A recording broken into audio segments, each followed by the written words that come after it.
नमस्कार, बहुत स्वागत है आपका जम्मू कश्मीर न्यूज में। मैं हूं आपके साथ दिव्या सिंह। कटरा के तारकोट क्षेत्र में हुए सड़क हादसे में सीआईएसएफ के 9 जवान घायल हो गए हैं। हादसे के बाद सभी घायलों को तत्काल कटरा सीएचसी में भर्ती कराया गया है, जहां पर प्राथमिक उपचार के बाद गंभीर रूप से घायल जवानों को जीएमसी जम्मू रेफर कर दिया गया। पुलिस और प्रशासन हादसे के कारणों की जांच में जुट गए हैं। तो ये बड़ी जानकारी हम आप तक पहुंचा रहे हैं। कटरा से ये बड़ी खबर सामने आ रही है, जहां पर सीआईएसएफ के जवान घायल हो गए हैं। 9 जवान घायल हुए हैं। हादसे के बाद सभी घायलों को तत्काल कटरा सीएचसी में भर्ती किया गया है, जहां पर प्राथमिक उपचार के बाद गंभीर रूप से घायल जवानों को जीएमसी जम्मू में रेफर किया गया है। मामले की जानकारी मिलते ही तुरंत पुलिस की टीम मौके पर पहुंची है। प्रशासन हादसे के कारणों की जांच में जुटी हुई है। तो ये बड़ी और अहम खबर हम आप तक पहुंचा रहे हैं कटरा से। कटरा के तारकोट से दरअसल इस वक्त की ये बड़ी खबर सामने आ रही है, जहां पर सड़क हादसे में सीआईएसएफ के 9 जवान घायल हो गए हैं, जिसमें कई जवानों की हालत गंभीर बताई जा रही है, जिन्हें प्राथमिक उपचार के बाद जीएमसी जम्मू रेफर कर दिया गया। घटना की जानकारी जैसे ही मिली, तुरंत पुलिस प्रशासन की टीम मौके पर पहुंची और घायलों को अस्पताल में भर्ती करवाया। हालांकि मामले की जांच फिलहाल जारी है। तो बड़ी और अहम खबर हम आप तक कटरा से पहुंचा रहे हैं। और इसी खबर पर ज्यादा जानकारी के साथ हमारे संवाददाता राहुल कपूर जुड़ गए हैं। राहुल, इस घटना को लेकर क्या कुछ विस्तार से जानकारी आपके पास है? देखिए, जो अभी तक प्राथमिक जानकारी यहाँ मिल पा रही है, इसके मुताबिक कटरा से ताराकोट की तरफ जो है ये एक सड़क हादसा हुआ, जिसमें 8 अभी तक बताया जा रहा है कि सीआरपीएफ के जवान, एक ड्राइवर समेत जो है वो गंभीर रूप से जो है वो घायल हुए हैं। ताराकोट के पास 3 जवानों को फिलहाल जम्मू के लिए रेफर किया गया है, जिनकी हालत जो है वो गंभीर बनी हुई है। बाकी जवानों का इलाज जो है वो सीएचसी कटरा में चल रहा है। पुलिस जो है वो इस मामले की जो है वो जांच में जुट गई है। क्या कुछ कारण रहे, किस कारण ये सड़क हादसा रहा, लेकिन जो तस्वीरें अभी तक निकल के सामने आई हैं, स्थानीय लोग हों या फिर अन्य जवान हो, जिस इलाके में ये सड़क हादसा हुआ वहां ऑलरेडी सीआरपीएफ या फिर अन्य सिक्योरिटी एजेंसियों की तैनाती रहती है, क्योंकि माता वैष्णो देवी जी की यात्रा का ट्रैक है ताराकोट। तो सब और स्थानीय लोग हों, सभी ने जो वो मिलकर जिस तरीके का ये सड़क हादसा हुआ, वहां मैटाडोर को जो है वो सीधा किया और उसके बाद जवानों को जो है यहाँ इस मैटाडोर से निकालकर सीएचसी कटरा, नजदीकी सीएचसी कटरा है, कुछ ही मिनटों में यहाँ पहुंचाया। फिलहाल यही जानकारी है कि 8 जवान जो है वो इसमें सीआरपीएफ के घायल हुए हैं और 3 जवानों को जम्मू जीएमसी के लिए रेफर किया गया है। जी, घायलों की क्या स्थिति है? जी, 3 जवान जो है वो इसमें जिन्हें बताया जा रहा है कि गंभीर रूप से जो घायल हैं, जिन्हें जीएमसी जम्मू के लिए रेफर कर दिया गया है। इसके अलावा जो 5 सीआईएसएफ के जवान हैं, उन्हें यहाँ पर उनके जो इलाज सीएचसी कटरा में किया जा रहा है, जिनकी स्थिति फिलहाल जो वो बताई जा रही है। जी ठीक है राहुल, बहुत शुक्रिया तमाम जानकारी साझा करने के लिए। हालांकि नजर बनाए रखिएगा, अगर इस मामले पर कोई अपडेट आता है तो हम आपसे फिर से लेंगे। और चलिए अब आगे बढ़ते हैं। बीजेपी के राष्ट्रीय अध्यक्ष नितिन नवीन 6 जुलाई को अपने 2 दिवसीय दौरे पर जम्मू दौरे पर पहुंच रहे हैं और इस दौरान वो जम्मू में एक जनसभा को संबोधित भी करेंगे। वो भारतीय जनसंघ के संस्थापक डॉक्टर श्यामा प्रसाद मुखर्जी की जयंती के मौके पर आयोजित हो रही है ये कार्यक्रम और अपने दौरे के दूसरे दिन वो पार्टी नेतृत्व के साथ बैठक कर जम्मू कश्मीर की राजनीतिक स्थिति और संगठन की कार्य प्रणाली की समीक्षा करेंगे। इस दौरे को लेकर जम्मू कश्मीर बीजेपी अध्यक्ष सत शर्मा ने कहा है कि उनके दौरे से पार्टी कार्यकर्ताओं को राष्ट्रीय अध्यक्ष से मार्गदर्शन मिलेगा। उन्होंने एनसी सरकार के भीतर कथित असंतोष की खबरों को भी खारिज करते हुए कहा है कि भारतीय जनता पार्टी सत्ता की भूखी नहीं है, बल्कि जनसेवा के लिए काम करती है।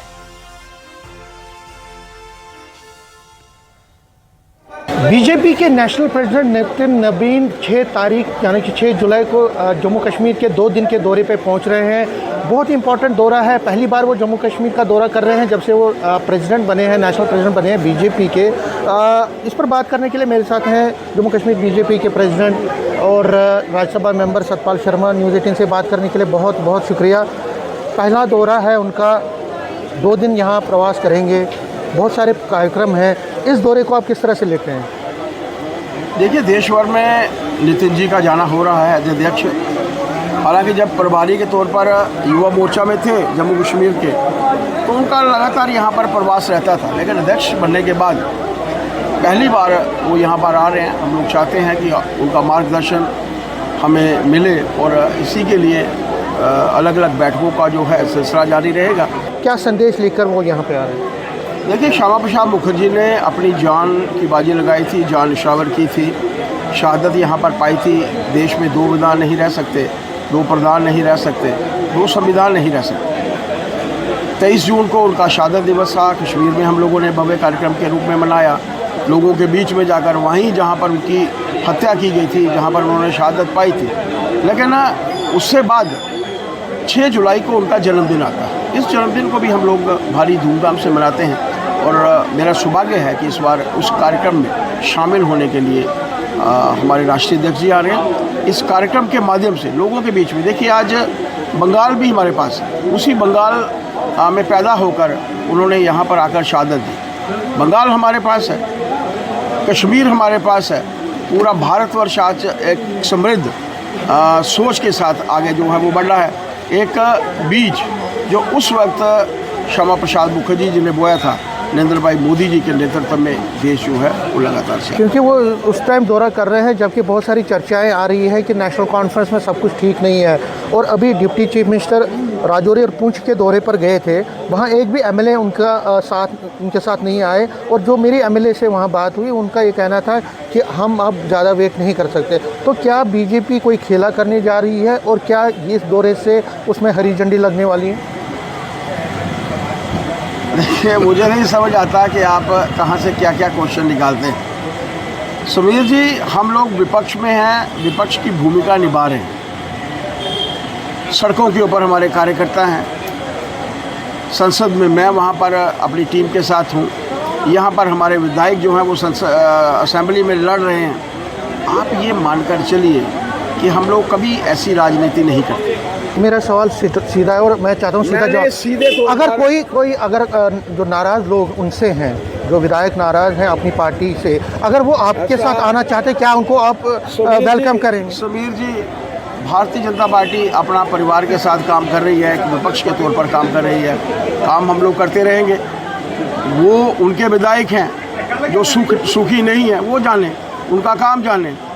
उनको मैं तभी तो कह रहा हूँ कि अपनी कमियाँ छुपाने के लिए वो स्टेटहुड की मांग करते हैं। वो जानते हैं कि किसी को भी वो सुखी नहीं, क्योंकि तो कई दावे आ रहे हैं कि 28। तो ठीक है, नेटवर्क 18 के लिए मैं समीर भट्ट। और चलिए आगे बढ़ते हैं। श्रीनगर के SKICC में नेशनल कॉन्फ्रेंस के नेताओं ने एक प्रेस कॉन्फ्रेंस कर भर्ती प्रक्रिया और आउटसोर्सिंग नीति को लेकर उठ रहे सवालों पर सरकार का पक्ष स्पष्ट किया है। मंत्री और सलाहकार ने विपक्ष के आरोपों को खारिज करते हुए कहा है कि सरकार पारदर्शी भर्ती व्यवस्था के लिए प्रतिबद्ध है और बैकडोर एंट्री के आरोप पूरी तरीके से बेबुनियाद है। साथ ही 40,000 पद निकाले का दावा किया है। जैसे हमारे ऑनरेबल एडवाइज़र साहब ने कहा है कि आउटसोर्स जो है ये कोई परमानेंट नौकरी नहीं है, ये एक टेम्पररी एडमिनिस्ट्रेटिव अरेंजमेंट है। और इस सरकार का, जिस सरकार की क़ियादत जनाब उमर अब्दुल्ला साहब कर रहे हैं, एक वादा दिया है कि हम अपनी दूरी इक़्तिदार में 1 लाख नौजवानों को रोज़गार देंगे। उसके मुताबिक अगर आप फिगर चेक करेंगे, चाहे वो SSRB हो, चाहे वो पब्लिक सर्विस कमीशन हो, जो पोस्ट हमने आज तक रेफ़र किए हैं परमानेंट पोस्ट, उसमें मैं बात करूंगी 724 लेक्चरर्स जब ये सरकार बनी उस टाइम रेफ़र किया गया। 624 पोस्ट जो है वो हेल्थ डिपार्टमेंट की तरफ से रेफ़र किए गए हैं पैरामेडिकल स्टाफ के लिए। 900 डॉक्टर्स जो ऑलरेडी रिक्रूटमेंट बोर्ड से आए हुए हैं, अप्रूव होके आए हुए हैं, 500 उसमें इस वक्त काम कर रहे हैं। 400 जो है CID वेरिफिकेशन के लिए गए हुए हैं। क्योंकि मैं उन साहिबान को आपके इस प्रोग्राम के ज़रिए, इस प्रेस कॉन्फ्रेंस के ज़रिए समझाना चाहती हूँ, एजुकेट कराना चाहती हूँ कि आउटसोर्स जो है वो परमानेंट नौकरी नहीं है। लेकिन हम चाहते हैं, हमारी कोशिश है, हमारा नौजवान आगे बढ़े, वो ड्रग्स का शिकार ना हो सके और ये सरकार उसके लिए कुछ कर सके। आपने तो अपने लेवल पे कुछ करा नहीं, आउटसोर्स आपकी मेहरबानी है, स्टेट रूल ख़त्म करना आपकी मेहरबानी है, हमारी ज़मीनों पे कब्जा करवाना आपकी मेहरबानी है। आपने सब कुछ किया, आप करो तो सब ठीक है। आप उस कचना बैठाना से चोर मचाए शोर। ये देखिए बैंक में किस मेरिट का आपने ख्याल रखा, कौन सा मेरिट आपने अपनाया, ये नाम है इसमें दर्ज है, ACB में केस है, फिर आप ही इल्ज़ाम दोगे, आप ही बात करोगे, उस पर रोना आता है। आपने कौन सा मेरिट इस्तेमाल किया था जब बैंक में हज़ारों लोग लगे थे, कहाँ से मेरिट आया था? उस वक्त तो कोई ट्रांसपेरेंसी नहीं हुई। एक एक MLA के 4 रिश्तेदार इसमें लगे हुए, आपके सारे जितने भी रिलेटिव्स हैं, जितने भी पीर साहिबान हैं, वो इसमें लगे हुए हैं, KVIV में। तो ये सब चीज़ें फिर आप ही दरस दोगे तो मेहरबानी करके मेरी बहन, ये ठीक नहीं लगता है, आपको थोड़ा सा संभल जाना चाहिए। पहले कंसेप्ट हमें समझना चाहिए कि आउटसोर्स क्या है पूरी मुल्क में। ऐसा नहीं कि हमारी रियासत में, हमारी यूटी में आउटसोर्सिंग का सिलसिला चल रहा है। ये व्यवस्था जो है पूरे मुल्क में इस वक्त है, और ये कंसेप्ट भी क्लियर होना चाहिए कि हम लोग कोई जो हमारी अपनी यूटी की स्ट्रेंथ है, उन पोस्टों को हम आउटसोर्स के लिए रेफर नहीं कर रहे। ये सैंक्शन जो हमारा स्ट्रेंथ है वो वही है। मैं तो पढ़ना चाहूँगा आपको। पहले ये आपकी जो कंसेप्ट ही मिसलीडिंग, पब्लिक को मिसलीड किया जाता है कि आपकी जो पोस्ट है, स्ट्रेंथ जो हमारी है वो कर रहे हैं। आपको याद होगा एक तरफ आउटसोर्सिंग जहाँ पर हम लोग हायरिंग करते हैं, वहीं साथ साथ में डिपार्टमेंट की तरफ से रिक्रूटमेंट एजेंसीज को पोस्ट रेफर किए जा रहे हैं। तो ये गलत फहमी है, ये गलत कहा जाता है। अब चूंकि वो मेरा रिश्तेदार, इससे पहले आप देखिए पिछले 2 साल में कितनी रिक्रूटमेंट हुई है यूनिवर्सिटीज में। 2 साल का आप निकाल लिया और देखिए कितनी रिक्रूटमेंट हुई है डिफरेंट पोस्टों के लिए। अब चूंकि मेरा रिश्तेदार कोई आया उसमें है तो उसको आप उसको हाईलाइट कर सकते हैं, अपनों को नहीं, तो उनको भी हक बनता है ना, वो भी अप्लाई कर सकते हैं। कल को कोई मेरा रिश्तेदार IAS ऑफिसर बन गया तो जावेद साहब ने उसकी सिफारिश की है, कल KS बनेगा तो जावेद, तो सबको मैंने सिफारिश की है। तो ये कंसेप्ट जो है गलत है और मिसलीडिंग है, इससे लोगों को खबरदार होना चाहिए। श्रीनगर के 3 दिवसीय दौरे पर मुख्य चुनाव आयुक्त ज्ञानेश कुमार पहुंच गए हैं और इस दौरान वो बूथ लेवल अधिकारियों और अन्य चुनावी हितधारकों से मुलाकात कर जमीनी स्तर पर चुनावी तैयारियों और मतदाता जागरूकता अभियानों की समीक्षा करेंगे।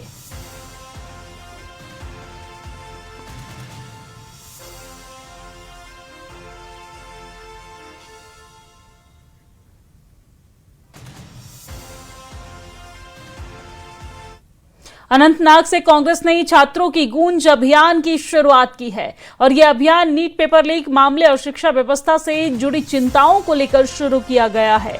आपको जानकारी दे दें कि कार्यक्रम में राहुल गांधी का संदेश भी पारदर्शित किया गया, जिसमें छात्रों के मुद्दों पर और परीक्षा प्रणाली में सुधार की बात कही गई है।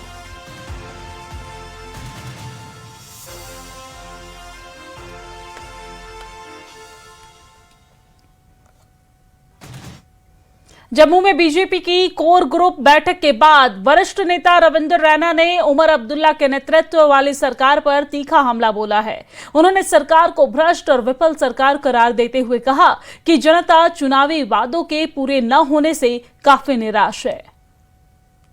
मेरे साथ इस वक्त जुड़े हैं रविंदर रैना, ये बीजेपी के सीनियर लीडर हैं, फॉर्मर प्रेसिडेंट भी रहे हैं जम्मू कश्मीर इकाई के।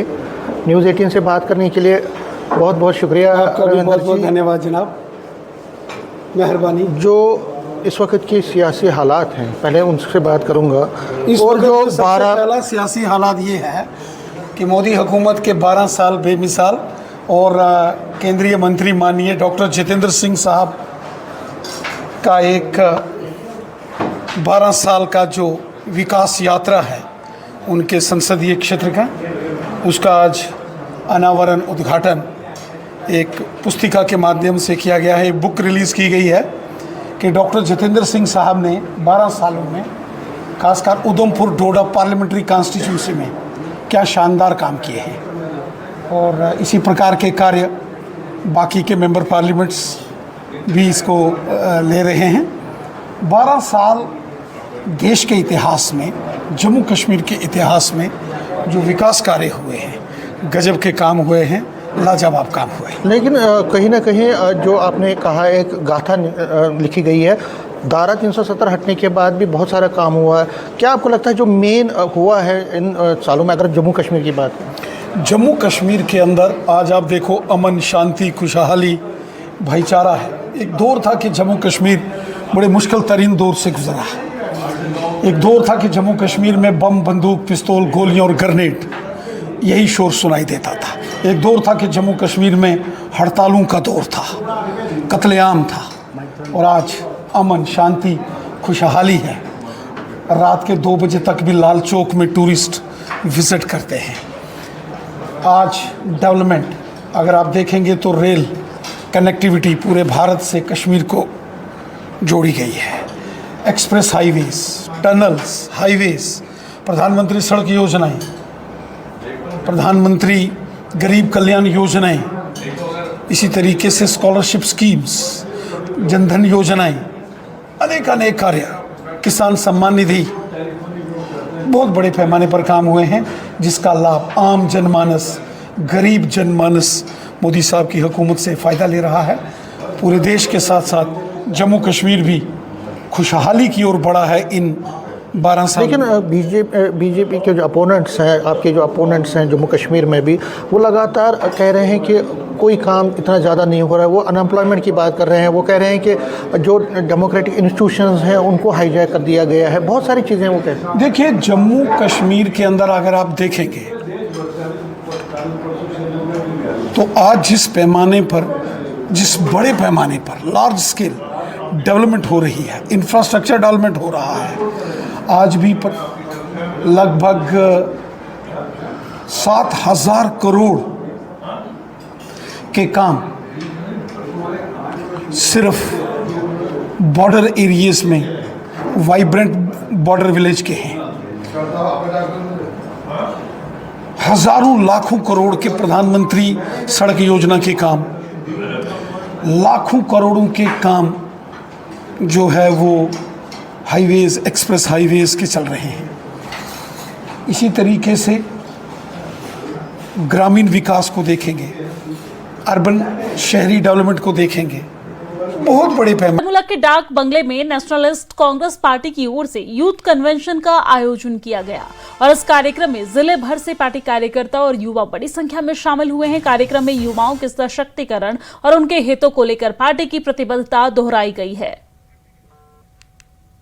साथ ही साथ बात अब अनंतनाग की करेंगे, जहां पर अनंतनाग में यौम आशुरा की पूर्व संध्या पर आयोजित जुलूस के दौरान पुलिस प्रशासन ने सुरक्षा और व्यवस्थाओं को पूरी तरीके से सुनिश्चित किया।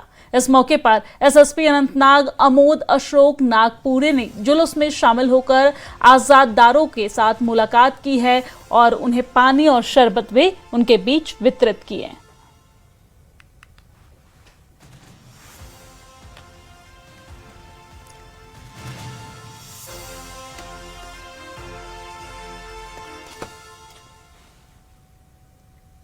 और अनंतनाग के बाद अब बात त्राल की करेंगे, जहां पर त्राल में यूथ कांग्रेस ने छात्रों की आवाज अभियान के तहत प्रेस कॉन्फ्रेंस कर नीट पेपर लीक मामले को लेकर केंद्र सरकार पर निशाना साधा।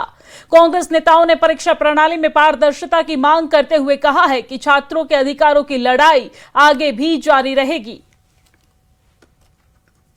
मैं कहना चाहूँगा कि उनके पिछले 12 साल की उपलब्धि है कि एजुकेशन सिस्टम जो है वो आज आईसीयू में पहुंच चुका है। आए दिन बच्चे जो हैं वो सुसाइड कर रहे हैं।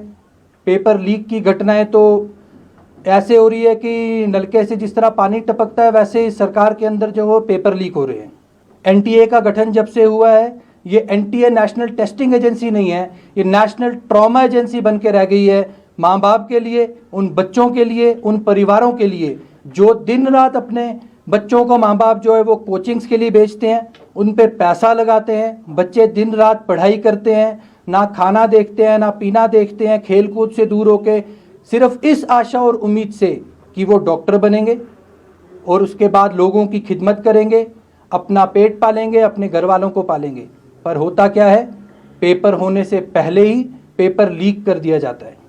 नीट का पेपर जो लीक हुआ और जो बेरोजगारी पेपर लीक होने की वजह से बढ़ रही है, जो माँ बाप कर्जा लेकर मुश्किल हालातों का सामना करके अपने बेटे को, अपनी बेटी को पढ़ने के लिए भेजते हैं, बच्चा वहाँ रहकर कोचिंग इंस्टीट्यूट में रहकर तैयारी करता है, पता नहीं कब सिलेक्शन होगा, साल लगेगा 2 साल लगेगा, लेकिन घर वालों को तो कर्जा लेना ही पड़ता है। और अंत में एग्ज़ाम देने के बाद में जब सेंटर से बाहर निकलता है तो एक खबर आती है कि पेपर लीक हो गया है। तो उस माँ बाप के, उस बच्चे के, उसके पूरे परिवार के सपने टूट जाते हैं।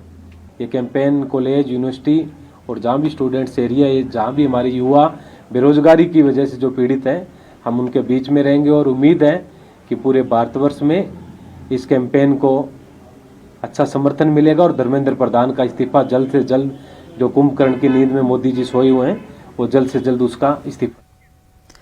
और अब बात त्राल की, जहां पर त्राल के आरेपल तहसील के गुलिस्तान इलाके में आवारा कुत्तों के हमले से कई लोग घायल हो गए हैं। आपको जानकारी दे दें कि घायलों को इलाज के लिए अस्पताल पहुंचाया गया, जबकि एक गंभीर घायल को बेहतर उपचार के लिए श्रीनगर रेफर किया गया है। घटना के बाद इलाके में दहशत का माहौल है, लोग डरे हुए हैं और प्रशासन से कार्रवाई की मांग कर रहे हैं। रानी गांव में रहता हूं, वहां एक कुत्ता घूम रहा है हर जगह में, हर गांव में जनाब। उसने 4-5 बंदे वहां पे काट लिए, मेरी माँ भी काट ली और वो बशीर अहमद है मेरा पड़ोसी, उसका बच्चा भी। हम उनको लेकर त्राल अस्पताल में पहुंचे, यहाँ अभी तक 5 बंदे पहुंच रहे हैं। बहुत खौफ है जनाब, वहाँ सब बंद